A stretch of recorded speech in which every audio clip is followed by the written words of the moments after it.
So I just read an article that was talking about how, in private, Republicans are mostly hoping that Donald Trump loses in November.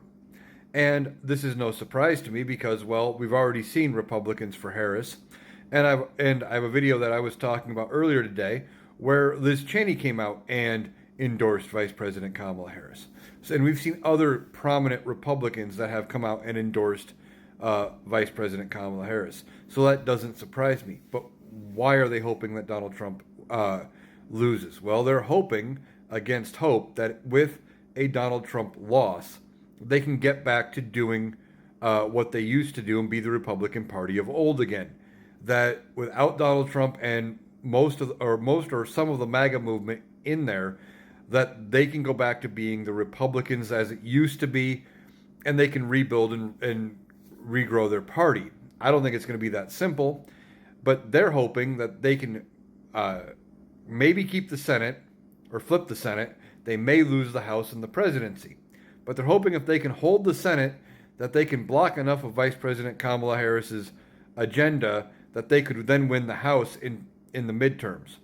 Now, I don't think that's going to happen, but they do. Why? Well, you have Joe Manchin resigning out of West Virginia. That was a seat where the Democrats were at least competitive. Now it is looking like they are going to lose that seat and it is going to flip to the Republicans. And you have John Tester in Montana. Again, Democratic seat, and it is looking like he is going to lose his reelection bid. But they think, well, oh, those two good. Oh, we got 51 seats. We'll be okay. Well, I don't think they're on. They're seeing everything because you have Rick Scott in Florida. I think he's vulnerable, especially with abortion and marijuana being on the ballot in Florida. Then you have Ted Cruz in Texas. He's very unpopular, and he's within the margin of error in all polls with Colin Allred.